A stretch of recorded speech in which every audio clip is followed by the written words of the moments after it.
ಎಲ್ಲರಿಗೂ ಶರಣು ಶರಣಾರ್ಥಿ. ಆತ್ಮೀಯ ಶರಣ ಬಂಧುಗಳೇ, ನಾಳೆ ಭಾಲ್ಕಿಯಲ್ಲಿ ನಡೀತಕ್ಕಂಥ ಒಂದು ಬಸವಣ್ಣವ್ರ ಮೂರ್ತಿಗೆ ಡ್ಯಾಮೇಜ್ ಮಾಡಿದ ಸಲುವಾಗಿ ಒಂದು ದೊಡ್ಡ ಪ್ರಮಾಣದಲ್ಲಿ ಪ್ರತಿಭಟನೆಗೆ ನಾವೆಲ್ಲ ಸಿದ್ಧತೆ ಮಾಡಿಕೊಂಡಿದ್ದೀವಿ.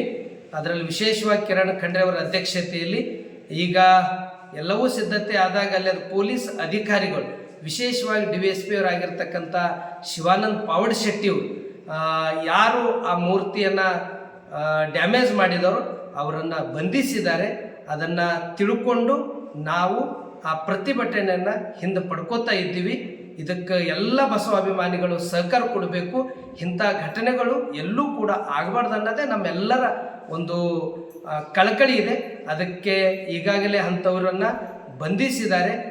ಶಿವಾನಂದ ಪಾವಡ್ ಶೆಟ್ಟಿ DVSP ಅವರು ಇಡೀ ಪೊಲೀಸ್ ಇಲಾಖೆಗೆ ನಾವು ಅಭಿನಂದನೆ ಸಲ್ಲಿಸ್ತೀವಿ. ಎಲ್ಲರಿಗೂ ಶರಣು ಶರಣ.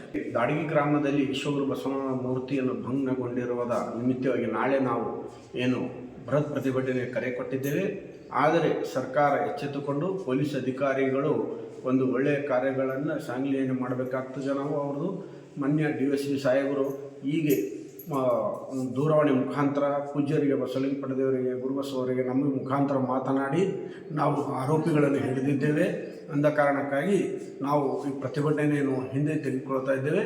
ಮತ್ತು ನಾನು ಎಲ್ಲ ಶರಣ ಬಂಧುಗಳಲ್ಲಿ, ಸಮಾಜದ ಬಂಧುಗಳಲ್ಲಿ ಕಳಕಳಿಯಿಂದ ವಿನಂತಿಯನ್ನು ಕೇಳಿಕೊಳ್ಳುತ್ತೇನೆ. ಹಾಗೂ ಸ್ಥಳೀಯ ಶಾಸಕರಾದಂಥ ಮಾನ್ಯ ಶ್ರೀ ಸಚಿವರಾದಂಥ ಈಶ್ವರ್ ಖಂಡ್ರೆ ಅವರಲ್ಲಿ ನಾನು ಕಳಕಳಿಯಿಂದ ವಿನಂತಿ ಮಾಡಿಕೊಳ್ಳುತ್ತೇನೆ.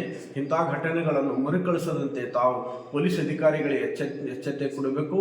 ಮತ್ತು ಅಲ್ಲಿ ವಿಶ್ವಗುರು ಬಸವಣ್ಣನವರ ಮೂರ್ತಿಯನ್ನು ಸರ್ಕಾರ ವತಿಯಿಂದ ಮತ್ತೊಮ್ಮೆ ಸ್ಥಾಪನೆ ಮಾಡಬೇಕಂತೇಳಿ ನಾನು ತಮ್ಮಲ್ಲಿ ಆಗ್ರಹ ಮಾಡುತ್ತೇನೆ. ಸಮಸ್ತ ಬಸವಾಭಿಮಾನಿಗಳ ಪರವಾಗಿ ನಾಳೆ ನಡೆಯುವ ಹೋರಾಟವನ್ನು ಹಿಂಪಡೆಯಲಾಗಿದೆ. ಎಲ್ಲರೂ ಯಾವುದೇ ಮನೋಭಾವನೆಗಳನ್ನು ಇಟ್ಟುಕೊಳ್ಳಲಾರದೆ ಒಳ್ಳೆಯ ಬಸವನ ದಾರಿಯಲ್ಲಿ ನಡೆಯೋಣ ಎಂದು ಹೇಳಿ ವಿಶ್ವಗುರು ಬಸವಣ್ಣನವರಿಗೆ ಜಯವಾಗಲಿ.